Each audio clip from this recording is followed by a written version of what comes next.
Hello, everyone, and welcome to another live webinar brought to you by India Sourcing Trip. Today, I'm so excited to have two gentlemen with me over here, Dan Ashburn and Lyden Smithers. Hi, guys. How are you doing? Hey, Megla. Good, thank you. Thanks for having us. Good, You're thanks. welcome. Yeah, thanks for having us.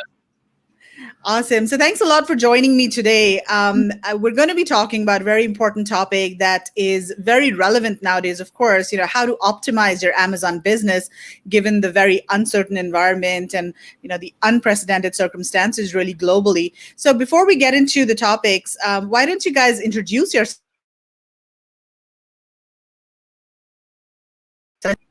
Yeah, thanks, Megla. So, guys, my name's Dan Ashburn. Lovely to meet you. Thanks for having me here today. I started selling on Amazon in around 2014. I was running a digital marketing agency at the time, so I've been online around sort of 10 years or so, doing internet-based e-commerce. Before the days of Facebook ads, it was all like Google SEO, PPC, and hard-coded websites before Shopify and ClickFunnels came out. So I've been online quite a while, had a very sort of a moderate level of success. Came across Amazon in 2014, got some early success with it. And then because of my skill set, and I had an agency team behind me at the time, very quickly started helping other people with their brands as well. That's when Lyden joined me, and Lyden's my business partner, counterpart, and we started helping people run their brands as well as obviously running our own brands. I then met Athena Severi and got involved with China Magic, and I've delivered, I think it's 6 China Magics now. Which has been a fun ride. Obviously, everything's on pause there right now until this craziness passes. But yeah, organised and run sort of 6 China Magics. Out of the back of China Magic, then created Titan Network, which is a mastermind for advanced Amazon sellers. And as well as that, more recently, I'm the co-creator of Amazing Selling Machine with Amazing.com. So it's been a bit of a wild ride. Lyden and I currently, and our team currently manage and deliver 8 figures in sales on Amazon per year. Awesome. So that's kind of been the journey and the build up to it all. Very exciting. Lyden, how about you? Yeah, so my name is Lyden Smithers. Some of this intro is going to overlap what Dan says because obviously we're business partners. But born in the UK, moved to Tenerife, which is in the Canary Islands, about age 7. This is actually where I met Dan when we were a little bit older. But I left school at 17, became a real estate agent, and then from there did that for 2 or 3 years, but didn't enjoy it. Went on to run a construction company, family construction company with 30 plus employees. 2015, moved back to the UK, called Dan up and said, "What are you doing? I bought a house and I need to pay the mortgage." He's like, "Come look at this Amazon stuff. It's really cool." There.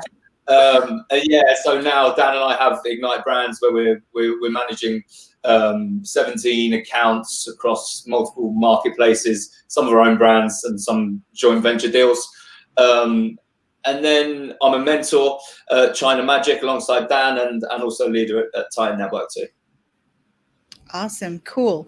So there's some people watching here. Margaret. Hi, Margaret. Terry. Baptiste. Baptiste is saying, looking fresh, lads. Hey, Baptiste. You're right, buddy. Awesome. Okay, so guys, first of all, what has been the impact of coronavirus on your own brands? I know that some products are, of course, selling really well nowadays, and some sellers are seeing a lot of success, but other products are not selling at all. So, how are your brands currently being affected? Dan, do you want to go first? Yeah. So, look, I mean, every day it's changing, and I think as this crazy world that we're in right now normalizes, the trends are changing, and consumers shopping and sort of buying behavior is changing. I think we all saw that initial surge of panic buying, and now we're definitely starting to see sort of that surge flatten a little bit across certain categories. Those categories where you can maybe source that product externally from Amazon on a website with shorter shipping times, for instance, we'll definitely see sales are down across the categories. But then for the most part, shoppers just seem to be accepting this. This is the world we're in right now. Everyone's in the same boat. We have to wait for these delivery times. And a lot of our categories that we're in are doing okay. Like some of them have spiked, come out and run out of stock. Others have sort of normalized, and then others are definitely down. Lyde, do you want to talk specifically like category by category? Because Lyde's got the handle on the sort of day-to-day data of sort of what we're seeing in our products. Yeah, so we're involved in a lot of categories, as we say, and so from a wider point of view, we're involved in a travel brand, for example, and as you can imagine, sales are down on that quite a lot. But we know once those airports reopen and we're allowed to sort of get about a bit, it's going to go through the roof. So we're just sort of normalising that and making sure it's still profitable while that happens.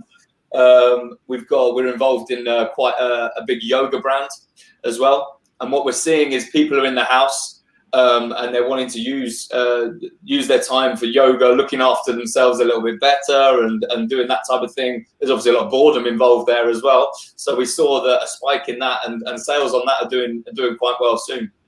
There's a certain amount of luck involved as well, which we're seeing, and this is product by product. And what we do is what we have been doing over the last couple of weeks is every day we're tracking to see when delivery dates are showing. So I know that most people have seen some products have got a longer delivery date and some have stayed exactly the same, depending on whether they're essential or not. But regardless of the essential, non-essential stuff, we're seeing that it's all a little bit to do with luck. And we believe it to be like geolocation. And we've been to FBA warehouse and taken a look around and understand that some warehouses will be able to hold supplements in them, for example, which will be considered essential, and some can hold pantry and some can't hold any of that stuff.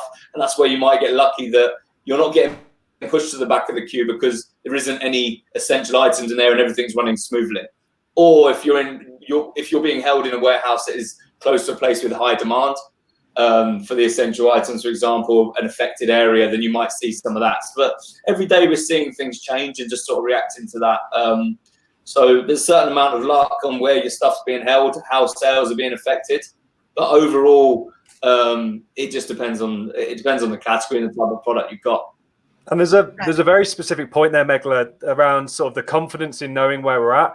We're a big believer, and something we're advocate for in Titan all the time is tracking the data daily. Some people track weekly, some people track every couple of weeks. But my viewpoint on this is if you're tracking that data daily, you have a pulse on that business 365 times a year.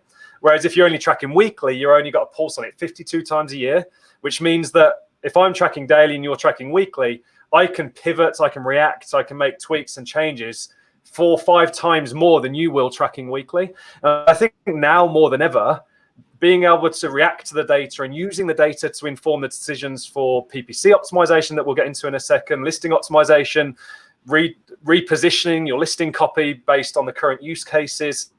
You can't do any of that stuff without tracking daily. So we're tracking all ASINs daily.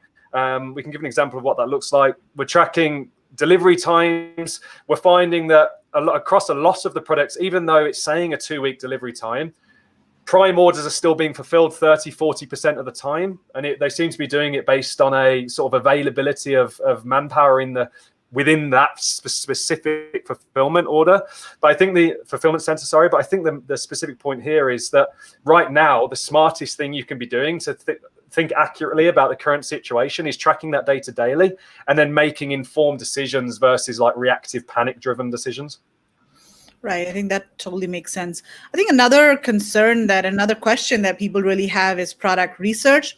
Yeah. Now is the right time to do product research for Christmas, and people are starting to think about, okay, what products should we source for Christmas, and design their start sourcing their products and start talking to suppliers. But a lot of people are having trouble with product research because, of course, all the data is kind of skewed. So how do you think people should approach product research during this time? So I think we've been getting this question a lot, and I think the accurate answer is it very much depends on what period you're looking to source for.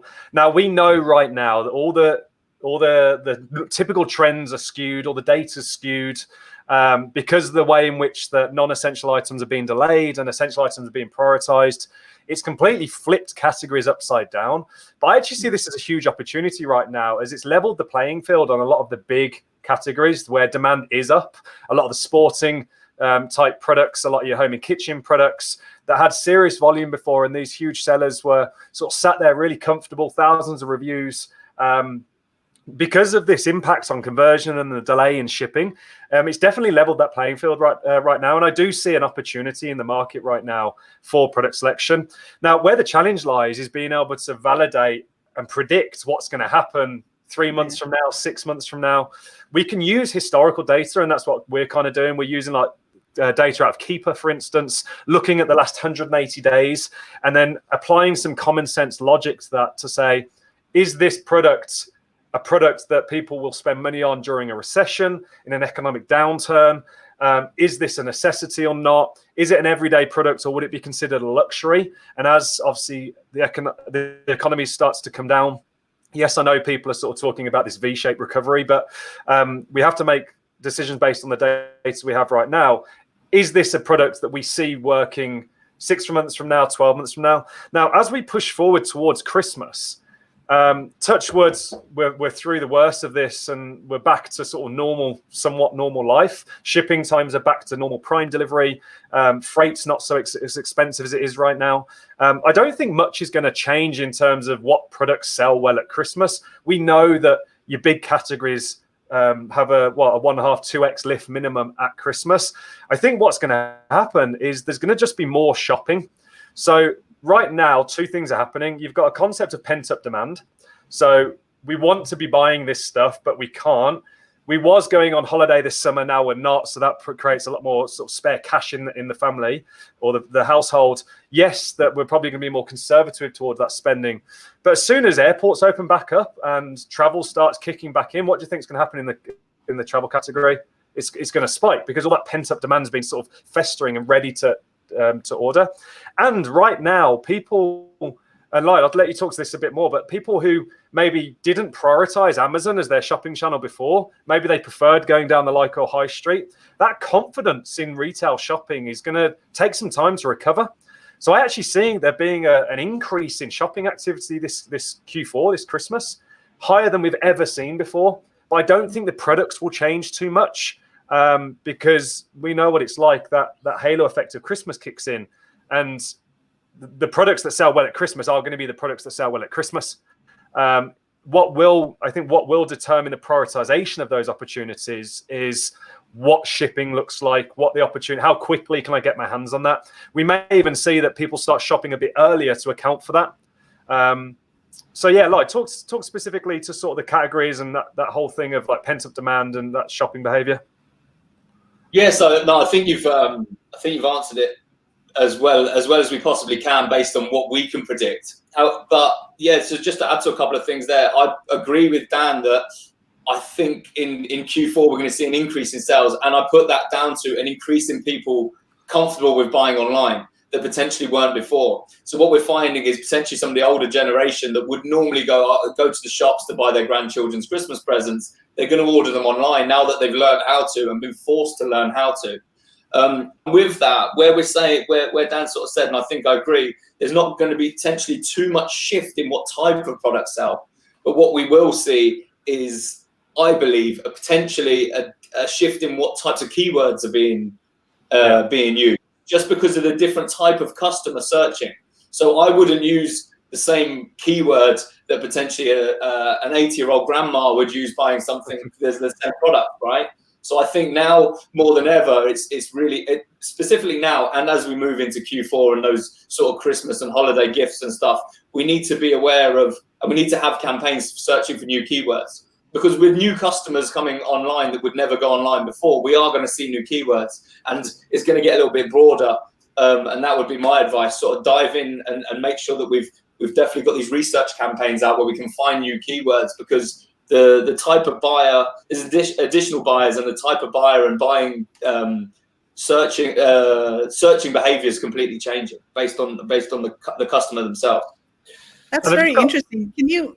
Yeah, go ahead, Dan. Yeah, sorry, Meg. Just to add a point to that. So, I mean, in terms of like tangibly what you can be doing right now, like we know during Christmas and Q4, anything around gifting works really well. So gift sets, gifts for him, gifts for her, gifts for my grandma, like anything gifting related, anything sports, anything home kitchen. We know these categories do well at Christmas. Anything that's giftable. To really be getting ahead of that, and like one point we haven't covered here is kind of like mindset during this time. A lot of people will be sat frozen right now, analysis paralysis, scared to make a decision and push forward because of this uncertainty. And I think those that have the courage in and belief in their own ability and belief in what they know to be true, use this time to get ahead of that market, are going to be the ones that really succeed in Q4. The ones that do the research now, understand what products did well last year, get ahead of that conversation now. Now is the perfect time to be negotiating better prices in places like China and India because of the uncertainty. So I think what you can be doing right now to tangibly sort of bring this down to an action plan is do that research, use tools like Keeper to look back historically at what performed well last year, create an opportunity list, then start those conversations with suppliers and really press on the fact that you're going to need better payment terms. You're going to need a better price. We're not going to quote shipping right now because we wouldn't need to ship until whatever August, and we want to wait for the freight to die down a little bit. So start actively having those conversations, but the actual criteria and area of products, I don't think it's going to change too much. So I just wanted to make it a bit more tangible in terms of what you can be doing. Yeah, absolutely. I think that totally makes sense. But what do you think about, what if we are in a recession during Q4 and looking at, all of the unemployment numbers and all? Of course, I think this recession is kind of different because, as you said, it's pent up demand. It's just, things are on hold. It's not like there's something pulling, the entire economy down. It's just on hold. And as soon as, the floodgates open, people are just going to rush out. And I think the economy is going to bounce back up really quickly.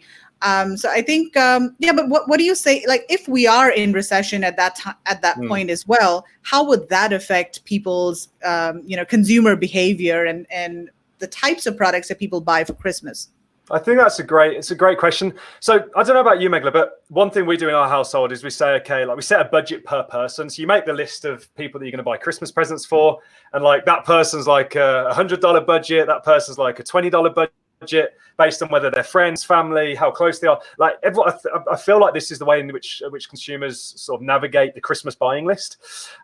So if you take that thinking and apply it to an economic sort of period where people are a lot more restrained with cash, a lot more sensitive to how much they're spending, what really I think you have to factor in, and this is where you have to apply logic and common sense, is whereas someone's budget for a friend or a close relative might have been $50 last year, it's likely to be more like $25 this year. So I really think you just have to factor price point, and you have to factor sort of absolute giftable item, luxury giftable item, and sort of categorize those opportunities and apply common sense and logic to say that we're gonna pick products based on conservative price points, conservative budgets to be spending on family members, friends, etc. Now, Megla, I know obviously you got your son. Anyone with kids, that kind of goes out the window at Christmas, but I think it still will apply. So even in your toys categories, your sports categories that are applicable to kids, I think just applying that sensitivity to pricing is kind of how to navigate this Q4. But that said, people always find a way at Q4, and recession or no recession, buying's always up. So I think it's just a case of considering the price point and which bracket of price points, because you know that looking at a product, yes, you could have an iPad case, but there's different tiers of pricing. There's different pools that you can play in. You can be that super cheap, barely making any profit. You can kind of be that middle of the run, middle of the ground, and then you can be that top luxury price point that's twice the amount of anyone else on the page. And as a seller that you're competing in different brackets of price points. And I think what will happen is all the buyer activity will just move down towards the cheaper sort of middle tier products. And I think your luxury items might struggle. Okay, so that's something to keep in mind while we're, thinking of products to select. Make sure you're not doing a very high end or very luxury kind of items. So guys watching, if you have any questions, feel free to type them in the comments over here. So Tom is saying, I don't worry too much about the recession. For every person losing a job, there's another person making a fortune. Yeah, absolutely. And absolutely, Tom. And there is always opportunity in economic downturn. You just have to pivot your strategy and pivot your tactic. But there's always an approach to any situation. And coming back to what we said earlier, there's a huge growth in the amount of people shopping online, right? This is why Amazon.com have had to bring on 100,000 staff to deal with the demand now. Yes, we're going to see a spike, but again, they're new customers that are going to be more comfortable online. And when this is all over and we stop some of the restrictions of being able to leave the house and social, in social events and stuff like that, people are still going to be wary of it. And if they can make that purchase online, they may make it online. So yes, we may see that some of the products that we're looking in, some of the budgets have come down. But in terms of amount of people shopping online, there's going to be an increase. So we're hoping, and it's very difficult to predict, obviously, we're hoping there'll be some sort of balance out there. And I still predict that the Q4 will be a big one. Yeah. Yeah, that totally makes sense. So Lyden, earlier you were talking about these new types of keywords or maybe new customers searching differently. Can you elaborate on that or maybe give a couple of examples? Do you have, how would they search differently? How would the keywords be different? So yeah, it all comes down to, and we've seen this recently, so I don't have any examples of immediate actions now. We're still doing our research and it's something we're looking into. However, we have seen it previously. So we know this is the type of thing that happens. So we know that our main keyword in the summer for a pre-seasonal summer product, one that we're working with, we know that coming into Q4 and up to sort of Christmas time, that main keyword that flips, that gets most of our sales, flips and it becomes a giftable type keyword or Christmas present or gifts for dad or something like that. And we've seen it across other products as well. We're taking that seasonality out. It's just, for example, a celebrity, for example, gets hold of this product and starts to use a certain nickname for this product. Then we see people searching that keyword rather than what they would have searched before. So there's certain things that can sort of affect the way it works. And that's what I predict with different people coming in and increased amount of buyers and different types of buyers that we had before. So it's something that we're doing in terms of having a limited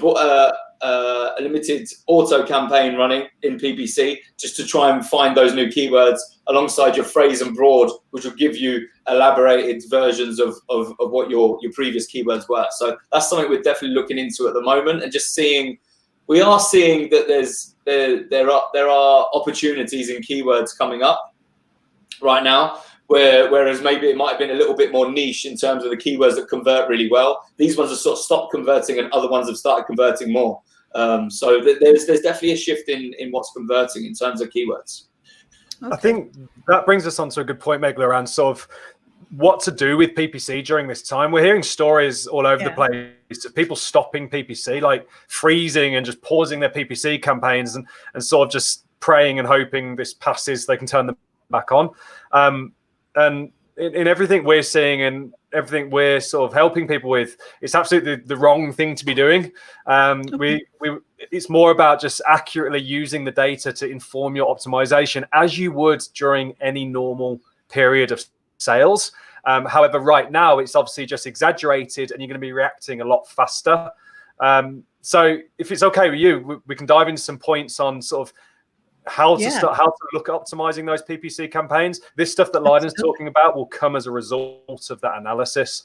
Yeah, that'd be fantastic. Go for it. Yeah, sure. So I think the first point is, like, don't freeze. Don't just turn off all your campaigns. I mean, even if you're in a category like travel, like one of our Titan leaders, Brendan Pettit, he's in travel. He's a multi-7-figure seller, and obviously 80% of his product base is squished them down right now. But even in this scenario, we're not turning off the PPC campaigns. We're just monitoring the data very closely, using your search term report, using what we call our daily sales tracker to really focus in on what the data is telling us, focusing on conversion rate as a priority, and then adjusting and recalibrating the campaigns towards the terms that are generating sales, either profitably or even at break even or even at a small loss to start with, until we see that market normalize out. Because one thing we don't want to do is, people call them signals, but I want to get a bit more technical than that. We don't want to be losing the relevancy against search terms. So when a shopper searches keyword, they click your ad, there's a click against that term. That's a factor of relevancy. It's a factor, an indication of relevancy, mapping that product against that term. Then they come through, they take an action like an add to cart. That creates another signal, so to speak, another indicator against relevancy for that keyword. Then obviously they make the purchase and the conversion happens. We've just ticked another box in relevancy for that keyword. So we definitely don't want to be losing that and turning it off completely, because when the market does regain, we're going to find it a lot more difficult to be regaining that relevancy, mapping the products in the index towards those terms. So it's a case of like managing the current scenario. So focus on conversion rate, adjusting bids to manage ACOS. So just maybe lowering the bids, like completely taking all the velocity out of the bids and just lowering them right down, but keeping them relevant. And then keeping a very close eye on which keywords are generating sales. And from what we can see, like it is a bit, it's like random potluck. Either the entire category is affected, or if only your product's affected, but all of your competitors around you seem to be doing okay, that indicates that you're targeting the wrong terms and the keywords have changed. But if the entire category is affected, then bid management comes into play, and it's just about managing the downside, maintaining relevancy, maintaining sales. And with these changing... Just to that point, if you're seeing that you are one of these unlucky people, I should say, where you've been affected by the delivery date and some of the other guys haven't, they're going to start taking some of your sales for people who are impatient and just want to get that product in. So now is definitely the time. Of course, we want to try and prioritize profitability. We don't want to be losing lots of money. But what's going to happen if we go, right, we're just going to have to wait 4 weeks or however long it takes to get those delivery dates back? You are going to drop off page one potentially. So what we want to do is still try and keep up that momentum, do what we can not to lose too much rank, so that when those delivery dates go back to normal and things normalize, then you're still visible. Because what's going to happen is you and maybe a couple of others that have that long delivery date, when it's over and everybody's back on an even kill, you still want to be in and amongst it. You don't have dropped to page 2, page 3 because you've turned off your listing like some people have done, or as Dan says, turning off the PPC completely. It's sort of like admitting that you're going to lose a little bit of money or lose some of the profit. It's a bit like you've got to treat it a little bit like a launch in this situation, that you know that you're not going to make as much money as you want to, but we're doing it for the long-term gain. Because it's going to cost you more money than this anyway to relaunch if you end up on page 3, right? Yeah. Right. Yeah. So, to that point, there's actually one thing we're looking at right now, Megla, is there's huge opportunities. Like, generally in a category, if you've been in a product for a while, you know where the big keywords are, you know what's generating the sales. If you do your competitor analysis, reverse engineer their rankings and look at what's generating sales. Right now, if you've got access to an audience that you can drive, or you've got access to a rebate marketplace, or you've got access to a way of generating rebates and generating orders, right now is a huge opportunity to be gaining rank over your competitors. So let's say you've sat in position, I don't know, 10, 15, whatever, for a term that generates 60% of the sales in the category. Right now, if you've got the ability to drive like your ManyChat list or like say rebates from a marketplace, it's perfect time to be doing those ranking campaigns because the tide's lower.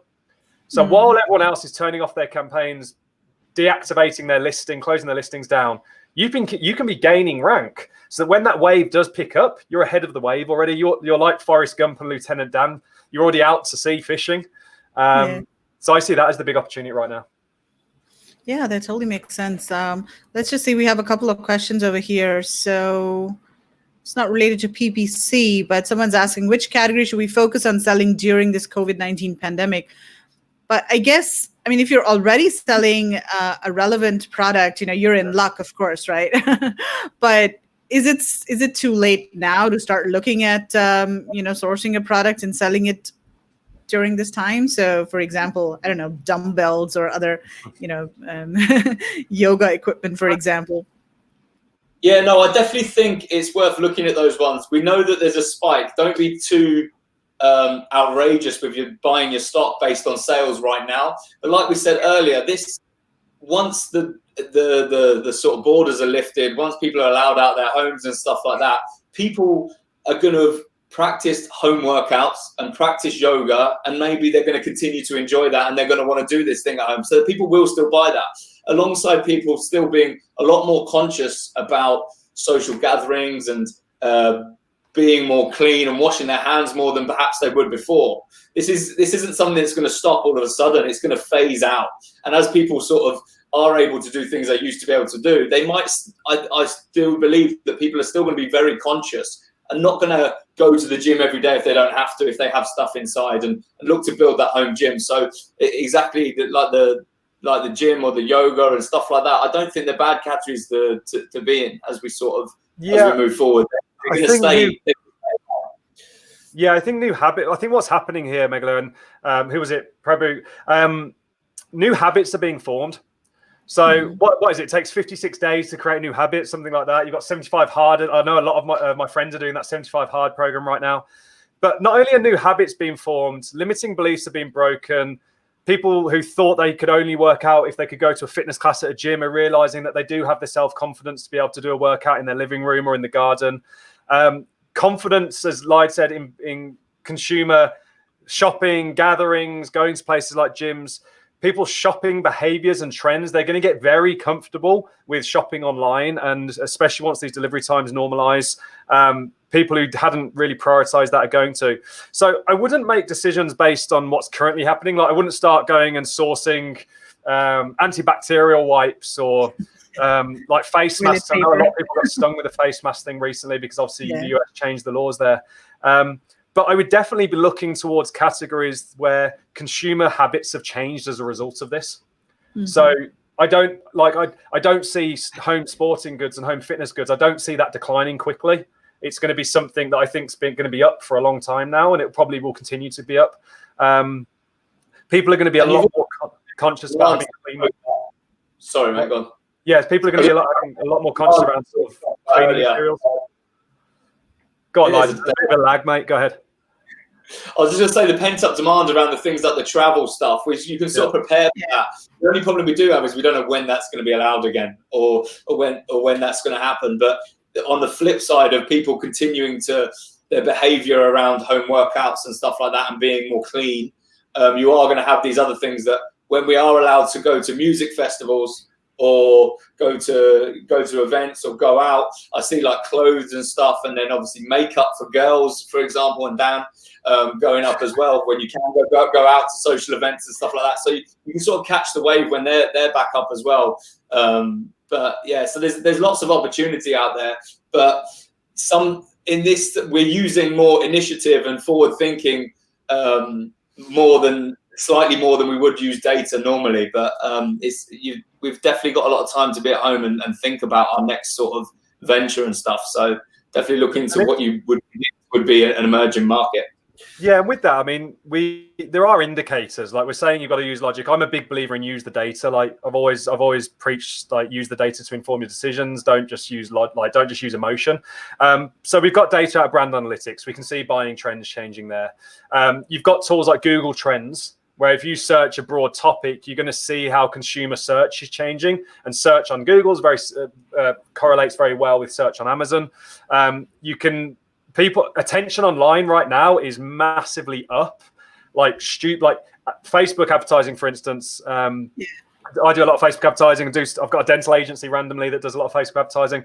Like ad costs are down right now. Click-through rates have doubled. So attention's up online. So things like YouTube, go onto YouTube and look at the suggested searches, look at what channels and types of videos are popular right now. You're going to see stuff like recipes, cooking, baking. That whole sector's up right now, and I think it will continue to be up.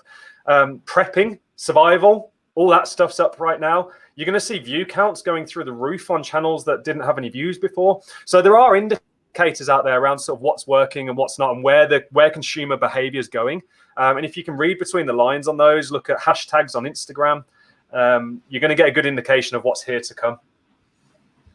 Yeah, I think that really makes sense. I like what you said. These are new habits that people are forming, and they're maybe going to continue after the dust settles as well. So Tom Nutter is suggesting, home improvements, arts and crafts, sports and outdoors, cleaning.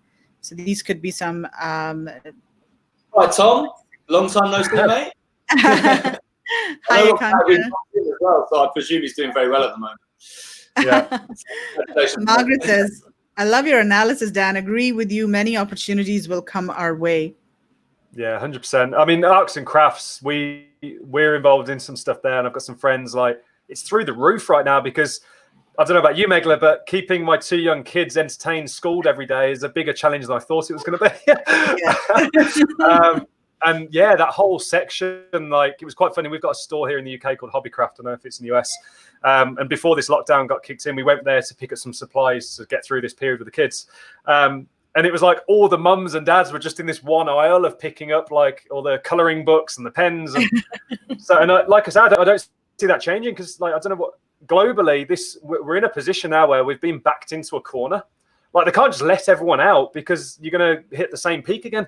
So globally, there is this need to entertain children. So things like arts and crafts, perfect category. Right.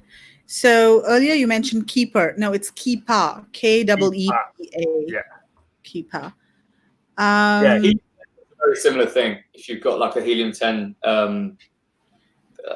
the helium-10 plugin does a very similar thing in terms of trends. Does it, helium-10 does it. Anything that gives you historical data. Keeper's quite nice because it embeds a widget on the Amazon page, and you can very quickly sort of zoom in, see historical performance. Does helium-10 do that as well? Yeah, it has it built into the Chrome extension. It's not as accessible as Keeper does on the page, but you know, within the helium-10 Chrome extension, it has the ability to look at historical data. Yeah. 30K a day, mate. Also, Athena, it's his accent. Yeah, Athena does translates for me quite often. Okay, we've got one question from Mark. Would you think that doing separate listings for the same item but with different keywords and descriptions on EBC targeted to specific demographics is worth considering, or would you just push this into keywords only? That's actually raised a really good point that we haven't touched on, which is sort of listing optimization. So we'll talk about FBM in a second. We'll talk about like specific FBM strategy in a second. For the sake of targeting different keywords, no, I wouldn't start splitting out listings.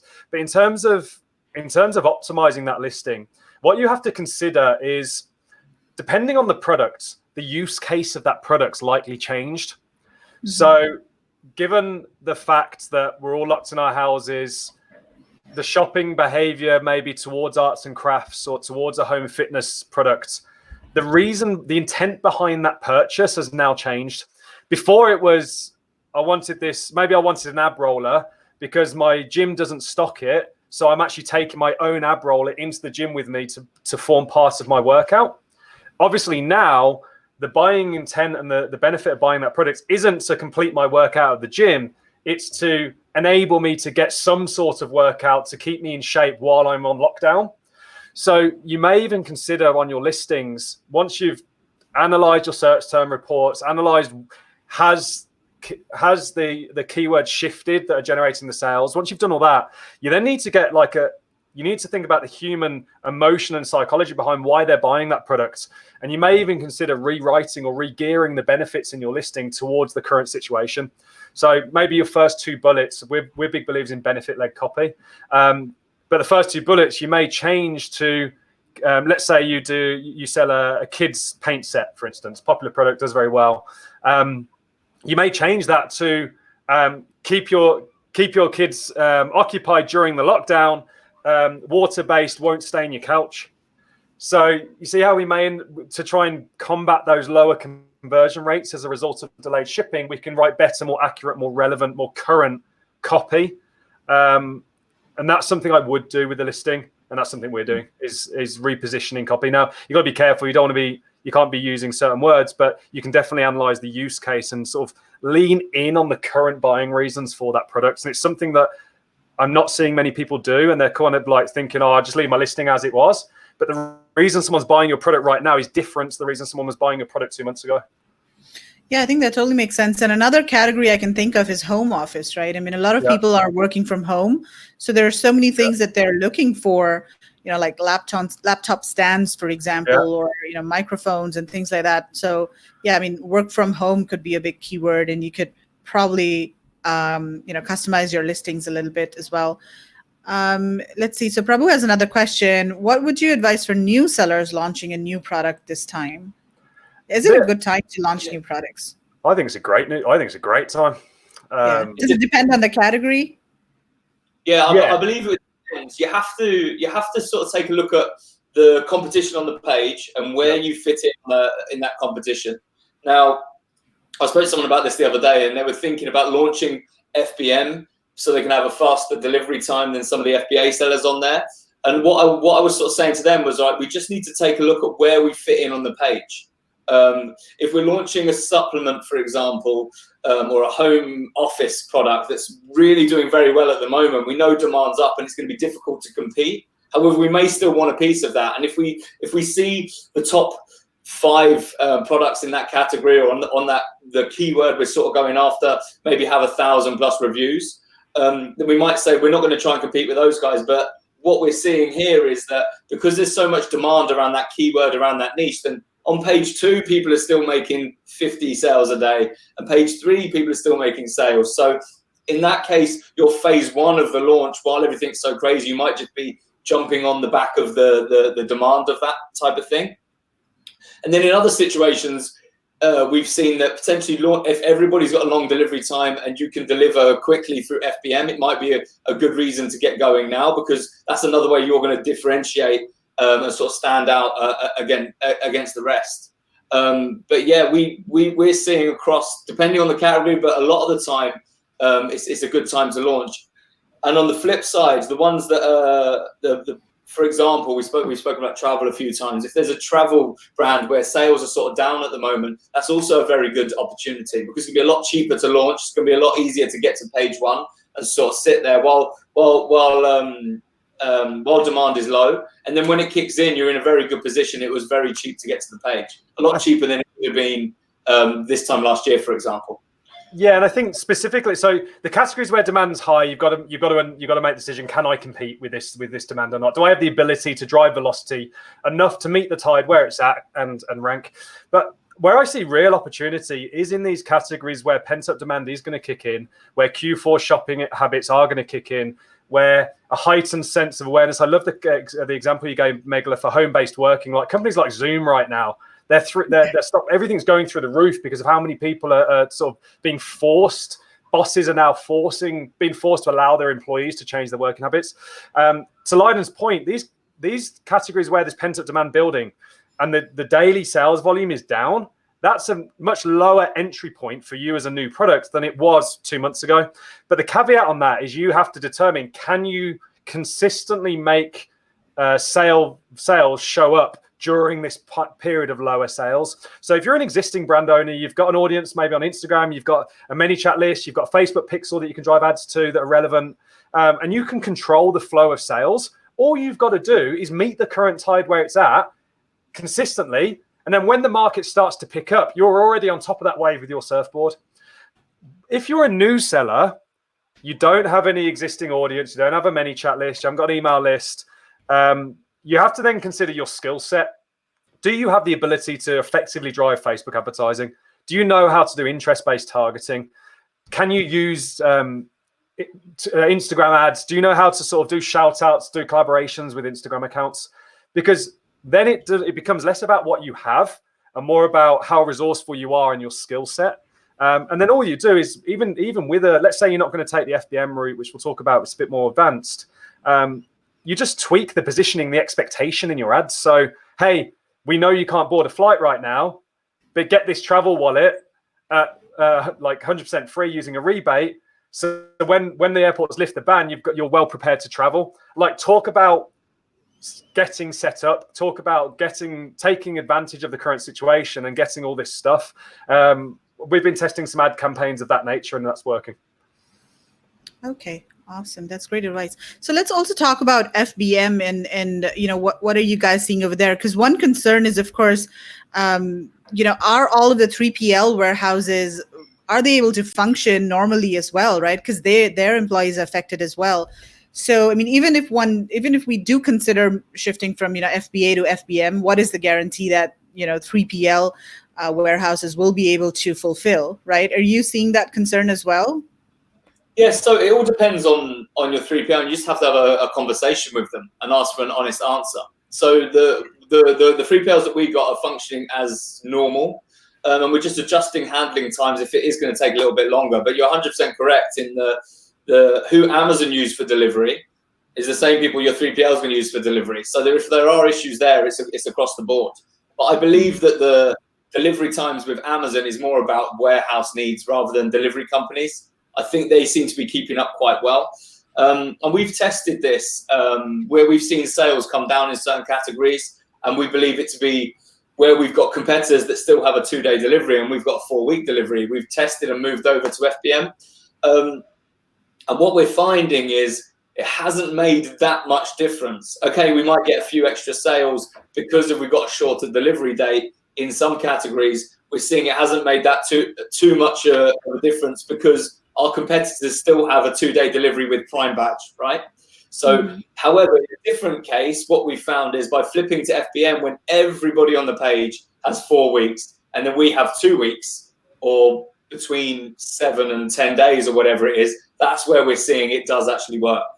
So again, it is very specific as to where it is. Depending on what your competitors are looking like, by reducing 4 weeks to 3 weeks, you still can't compete with 2 days, so it doesn't really do much. Whereas if everybody's in the same boat and you can be the only one that's got shorter delivery, we have seen sales go up on that one quite well.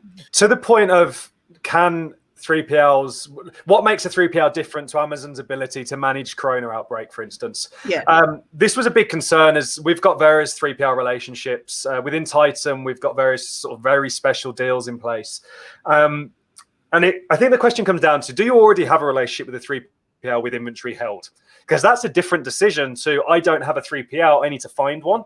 Many of these 3PL companies have a 2-3 week onboarding period now anyway, because they've got demand. There's a process. They want to disinfect every order, every inventory sort of pallet that comes in. They want to disinfect.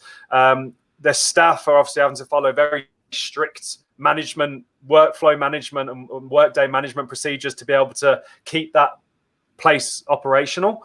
So if you've already got one in place, I'd be asking questions like, what is your procedure for staff and management of COVID? What's your procedure if a COVID outbreak was to occur in the warehouse? Like, we know that Amazon are shutting down fulfillment centers, deep cleaning, reopening. What's your 3PLs? If you haven't got one yet, then you need to be having, and you want to go down this route, you have to weigh up, like, is it worth it? Because if it's going to take 3-4 weeks to get a product into a 3PL, as many of them do, not all of them, like we've got many good relationships within Titan where we've got like a 1 or 2 day processing time, but there's not many of them available.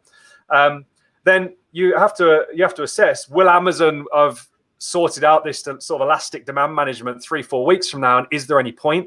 Then factoring in Lyden's point about how's your specific category affected? Are your competitors in a better position than you or not, and do you think it will be weighing up the time? Now, for what we're seeing, and Lyd, we should talk specifically to how we've done this in a sec, but what we're seeing is good 3PLs. We've got some very good relationships. We've been able to get stock in very quickly. Touch wood, they're processing the orders. We're only been doing this about a week or so now, because it took some time to organize. And having conversations with the owners of those 3PLs, the staff are going through very strict management guidelines on how they operate within the warehouse, the procedure for deep cleaning. So we're very confident in that, but it's like a plaster. It's not something we're relying on. It's just something we're testing as like a quick fix. Best way to source 3PLs. Yeah, Lyden, go ahead. You were saying something. Yeah, do you want to talk specifically to Lyden to how, because there's different ways of approaching this FBM scenario. Talks about how we've approached it and what we've executed. Yeah, so in terms of technically, Dan? Yeah, in terms of technically, so should I flip my listing to FBM? Should I create a variation listing? Let's talk technical. Yeah, so what we've found and the way that we've done it is just create a copy. It's very quick and easy to create a copy of your current listing. And the reason we've done that is because so that we've got an FBA listing, FBM listing, rather than just convert it. Because what happens? So you have two listings. So we're having two listings, making sure it's on the same ASIN. By creating a copy of the listing, that's fine. So you've just got two different listings, and you can turn one off and one on. And the reason we've done that is because previously, whenever we've used an FBM listing, it's because we've run out of stock, right? And we've got some in a 3PL, and we use that while we're waiting for the FBA stock to come in. And what happens is when FBA stock lands, if it's on the same listing and it's been converted to fulfill by merchant, we're seeing issues with receiving stock, which delays things further. So what we tend to do is create a copy of the listing, and we do it that way. Now, something that we're testing at the moment, and this again, case by case, seems to be my favorite saying today, but case by case, you have to take a look at this, is because we've got a product yesterday that we've got an FBM. We flipped to FBM. It didn't change too much, but we believe because we don't have the FBM, the Prime badge, it may not have affected it. So what we're doing now is, and different people care about different things, right? Whenever I search on Amazon, I just click Prime and only search for Prime stuff. Now that might change slightly now in the current climate, but normally I would just go after Prime. Even if delivery dates are longer, I know that it's coming from Amazon, it's going to land. I'm not relying on somebody sending it from their own garage, for example. But so what we're going to test at the moment is having them both live at the same time, so that when the customer comes on there, onto the listing, they have the option of buying from FBA with a longer delivery date, but it's Prime, so they're happy, or they can buy at FBM, which is faster, but whether they trust FBM or not, so it's up to them. So we're trying to give people the option. So things that can affect this negatively is that there's an extra couple of clicks before they get to the sale, which can obviously decrease conversion rate. But we're just testing, and we're going to see whether conversion rate goes up because people have the option, or whether it comes down. What we did find by flipping to FBM is that sessions came down, and I believe that due to people clicking, they only want Prime delivery, so it's not getting seen as much. So sessions definitely came down. However, conversion rate stayed the same. So it's just depending on, and again, that comes back to what your competition are doing and what position they're in. So something we're doing at the moment is testing both. But what you'll find is that Amazon will choose normally to put the Prime one first, whereas you might want the FBM one first. So what you need to do is change the pricing. If you make your FBM listing around 20% cheaper than your Prime one, then it would overtake. Might not make sense for some lower ticket items. If you've got a higher ticket item, that might make sense. So just be careful with that. And don't jump up. The reason I mention this is because I don't want you jumping up the price by 30%, because then you might get in trouble with Amazon for price gouging. So you just need to be careful with that. Maybe put one up 10%, put the FBM up 10% and drop the price on the FBA 10% to try and get that 20% difference to try and win the buy box. So these are all things to take into account when you're looking at it. But in terms of specific instructions on how I think you should do it, again, it's very difficult to tell, and you have to test it based on your category, your product, your niche, your customer, and make a decision based on the data. Coming back to tracking data daily, like Dan went into a little bit earlier. Yeah. Someone's asking, FBM is seller fulfilled Prime? So we haven't used seller fulfilled Prime. So FBM is just fulfilled by merchant, right? Now you can apply and it to be seller fulfilled Prime, but you have to guarantee delivery in 2 days. Now I don't know about anybody else on here and how confident they are. I don't want to risk getting penalized by Amazon by not getting the product to the customer in 2 days. So to be able to do seller fulfilled Prime, you have to deliver the same service that Prime deliver. And in the current climate, I would say that's very difficult to do based on the things we said earlier. So we haven't done it.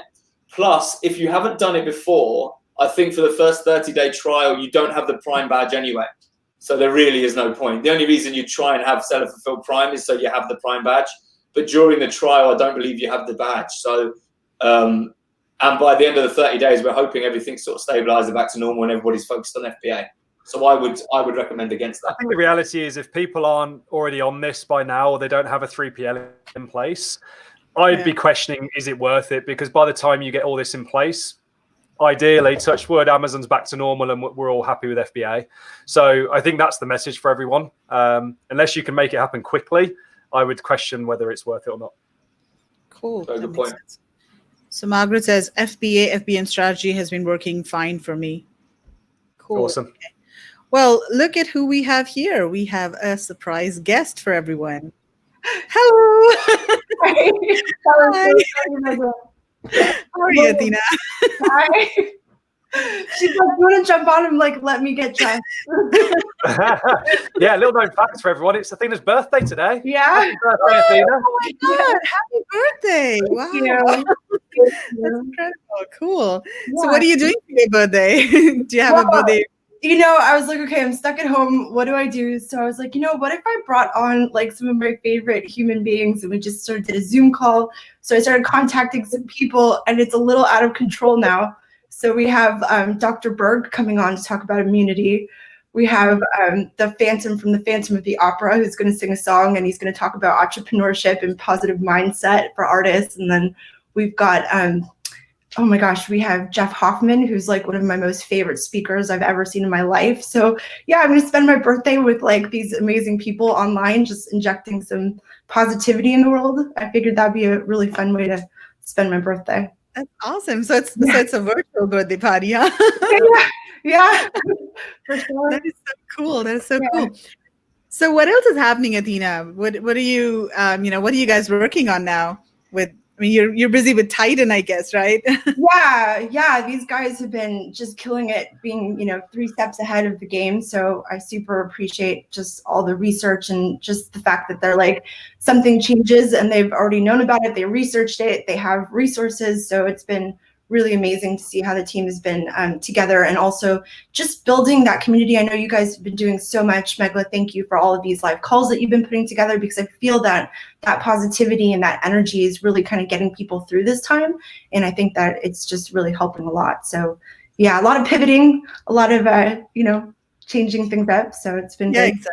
That's what life is about, right? If life throws lemons at you, you just make lemonade, right? Megla, I got it tattooed on my arm. You have to learn to dance in the rain. That's that's amazing. Yeah, absolutely. We had a call in our Titan network called Everybody Panic. It was a joke. It was like the opposite, like how can we stay safe? How can we like actually, make things work? But it was just really funny. Yeah. Margaret says happy birthday. Oh, thanks, Margaret. So guys, tell us more about Titan Network and what is it all about, and how do you help sellers, and Well, I'll sure. Oh, go ahead, Dan. No, go on, Athena. I'll tell you the backstory, and then I'll let him kind of go into more of the detail. But so, we've done China Magic, and you have always been so lovely and hosted us at Global Sources, and that's been fantastic. And one of the things that we noticed is that when you brought mentors who are extremely successful in their own right, and they were able to help and inspire the people directly, it would help fast forward people's businesses quite drastically. So we would see just amazing results while we were together in China for those 12 days. But the only problem was that it would end. And so I would get a lot of like, hey, Athena, so I really would like to ask a question to the mentors, and hey, do you have any extra events, and like how can we stay connected more? And I mean, literally that would be constant. And so Titan was really born out of that need that people were looking for, that extra mentoring, but they didn't want just mentoring from some random coach that might have sold on Amazon, 2 years ago. They were looking for people who are in the game, doing at least multi-7, 8 figures on Amazon, that really know what they're doing. And so that was quite difficult. And it wasn't until Dan that I was actually able to kind of find that counterpart that could actually put something like that together. So that's sort of a little bit of the backstory. Yeah, and I think the important thing about Titan is it's not about any one person. It's not about my success, not about Lyden's success. It's not about like Justin Dyson, Andrew Erickson. It's not about any one person's way of doing things. What we're doing is professionally facilitating and managing and curating what's working right now in the business, and then delivering it into specific groups relative to where you're at in the business. So in Titan, we've got Titan 1, 2, 3, Australia. We've got various different groups inside of Titan, and you're putting that group depending on where you're at in the business. So the conversation and everything that's taught and delivered and all the needs are relevant to where you're at right now in the business. So you get all that noise and all that distraction and endlessly sort of scrolling Facebook groups looking for the next nugget that turns out to be a load of crap. All of that's taken away from you. And the idea is that the person leading your group, a Titan leader, is ahead of you in the game. They've been there and done it, and you can just follow in their footsteps, and then you progress through the groups. Titan Network's a mastermind. It's a community. It's a family. We run 3 physical mastermind events a year when we're allowed to.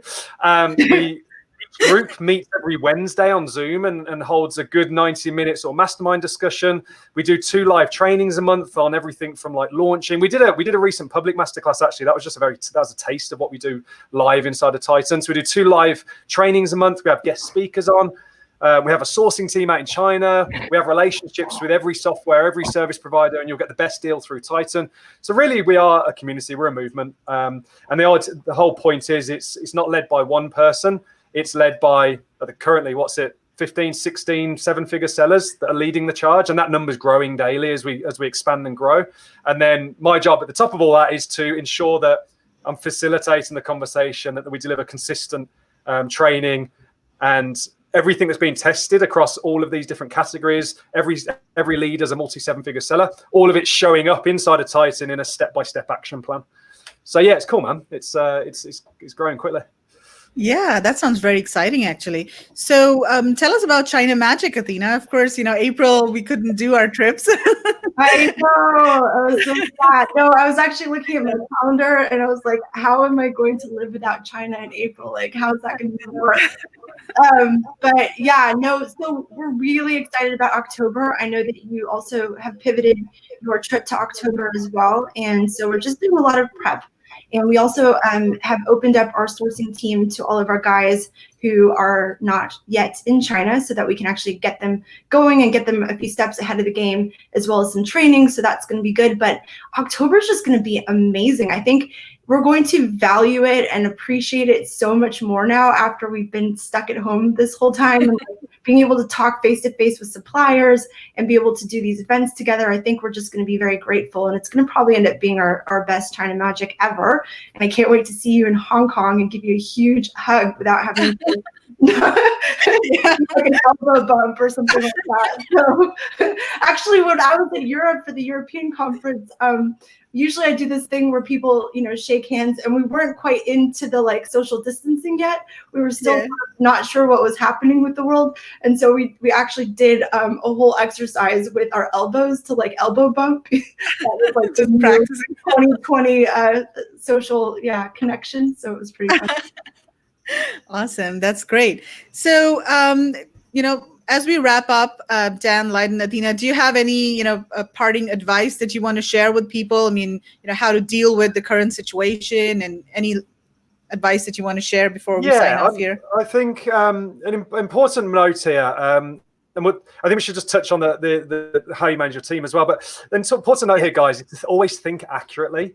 It's so easy to let fear and panic overcome you and force you into either freezing and getting that analysis paralysis syndrome, or just making the wrong decisions based on fear. Wherever possible, you'll hear something, you'll see a news article, you'll see some crap in a Facebook group. Always stop, take a breath, think accurately about the situation. And so mine and Lyde's point this whole time, how does it affect me in my current position? Gather the data and then use the data to make an informed decision. Is the whole category affected, or is it just one ASIN? Are Amazon actually delaying by this long, or in fact, the 40% of orders being shipped on time? And just in every challenge we come up against, don't look at it as an issue. Look at it as a piece of a puzzle that you have to solve. Now, I'm not saying that you stand there, put your hand over your eyes, and sort of go, I hope this thing sorts it out. You have to be a responsible business owner. You've got to keep an eye on your cost base. You need to be tracking your data daily, and you need to have the courage to make those decisions you need to make to pivot your business to survive this. And just lean in on the data, optimize towards the data, and just stay positive, guys. We will get through this. You can't control this, but you can control how you respond to this. And if you wake up daily and make the decision to put a smile on your face, open up your Sell Essential dashboard, open up your daily sales tracker and go, as the leader of my business, what decision is the right decision today, given the data in front of me? And just take every day as it comes like that, you will come out on top. And whilst everyone else in the market is frozen and is not making decisions right now, scared to do anything, have turned off their PPC, deactivated their listings, you're going to be the one that's already out to sea fishing when this storm passes, because you were the one who had the courage to lead. People need leadership right now, which ties perfectly into your team. If you are employing your team, have VAs, have a team in place. Like Lyden and I have a team of around 22 people right now. Let them know that everything's okay. Let them know that how you're managing this situation. Let them know the impact on the business and how you see it going. And use them for data. Good leaders listen as much as they talk. And I think listening to your team, letting them know it's okay. Business as usual, where possible. If they've got kids at home now that they didn't have at home, obviously be flexible to that. and understand everyone's individual needs. In some circumstances, like furlonging, as it's called in the UK, or letting people go, might actually be better for them because the government are giving out payouts that would be more than you can pay them. But make that decision on an individual basis and just make them part of the conversation. Don't bury your head, be a leader. And that's really my message for everyone. That's awesome. That's really good advice, Dan. Lyden, anything from you? Yeah, what Dan said. Just to reiterate what he said, you seem to cover everything there, Bo. So, but yeah, I think the important thing for me there is don't freeze. Take a look at so some things may have changed because we are tracking the data and we are reacting to what's happening daily. But I've seen a lot of people sort of say, well, I'm not going to launch any products right now because I don't want to invest the money in the stock.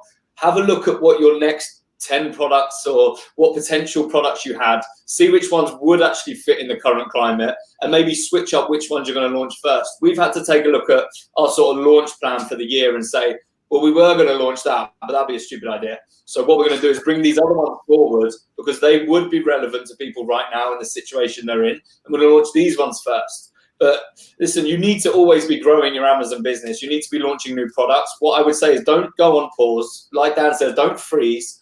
Take a look at what you've got. Take a look at the what's happening right now, and see what your next steps. Your next steps will more than likely have changed than what if the whole thing wasn't on lockdown right now. But there are steps you can take, and you can continue to grow your business. You always want to be launching. You always want to be growing.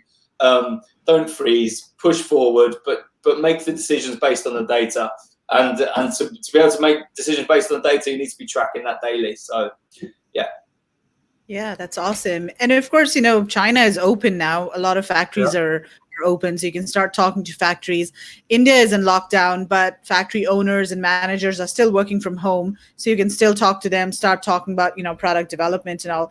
So Margaret says, well said, guys, very positive. And then she says, looking forward to meeting you in Hong Kong. She was actually going to come speak at Global Sources Summit. She's in Australia. She's one of the coaches on India sourcing trip. She's been sourcing from India for about 2 years now. Amazing. So yeah, you would have met her there. Bati says, thank you. Happy birthday, Athena. And Tricia says, this has been one of the most useful webinars that I've heard. It hit every relevant topic with so many ideas and actionable steps to place us in a better position. Thanks, gents. Cool. Megla, just to jump in on that, there was something you mentioned right now. One thing we haven't talked about, and maybe we could do a separate call about it, because we've got a complete step-by-step system for achieving this. But now is the perfect time to be having conversations with your suppliers in India, with your suppliers in China, and renegotiating those payment terms. If you want to free up some cash to enable you to launch products moving forward, now is a perfect time to be getting better terms than 30/70. Free up that cash and be able to fund growth in the business. So don't forget, like, you should always be negotiating. As well as always be launching, you should always be negotiating as well. Now is a perfect time to be doing that. Exactly. Totally agree with you. In fact, I was just talking to a sourcing agent in India today, and she was saying that, business is really bad. 20% of our orders have been canceled, and it's going to be a really bad year and everything. So suppliers are actually, very worried that they're not going to be getting orders. And so they're going to try everything in their, ability and their power to get those orders. So now is a really good time to negotiate, because, they'll be like, okay, I'll just take anything I get, whatever. Let me see if there are any comments, and then I'm going to hand it over to Athena for the last word. Now's the time to dance with the supplier, Baptiste said. Yeah, absolutely, Baptiste. Interesting topic. Loving it. Cool. Athena, last words. Final comments. I give the last words to you guys. I'm in awe of all the positivity, all the amazing togetherness that I've been seeing amongst our, entire community, because it's just beautiful to see. And I think that finding your people and finding people that are positive, that have the right mindset, is so much, because you can have lots of great data, but if you are not going to use that data and not push forward, then what's the point, right? So I think that what Dan was saying about dancing in the rain, I think we're going to be doing a lot of dancing, all of us in this e-com community. And I just want to thank you for having me jump on. It was a total surprise. I was listening to it because it's like 6 a.m. for me. I was just listening to it. So, you want to come on? I'm like, okay. So thank you for having me for this. But yeah, these guys are just absolutely brilliant. The stuff they've been putting together. So thank you, Dan. Thank you, Lyden, for all that you do. Megla, you're a goddess. Thank you. And that's pretty much it. So Awesome. Yeah, thanks a lot to all of you. I mean, you're really putting out a lot of positive energy. I see you in other webinars and on your Facebook posts and everywhere. Athena, of course, you're just full of energy. So I mean, I think that's what our community needs at this time. I think there's a lot of uncertainty and people are not sure about what's coming, but we do need leaders and people kind of telling all of the sellers in our community it's going to be okay. We're going to get through this. Just hang in there. So yeah, thanks guys for that. More than okay. It's going to be fantastic. We just need to get Exactly. We just need to, get through this phase, and then we're going to come out on the other side stronger, better, and yeah, super. Okay, so thank you very much, all of you, for your time. It was a great session, a lot of actionable advice, and I hope we can do more of these in the future. Yeah. And yeah, awesome. Happy birthday, Athena. Happy birthday. Enjoy your day. Have a fantastic day. Thank you guys. Yeah. All right. Bye, everyone. Thanks, Megla. Thank you. See you soon. Bye, guys. Bye.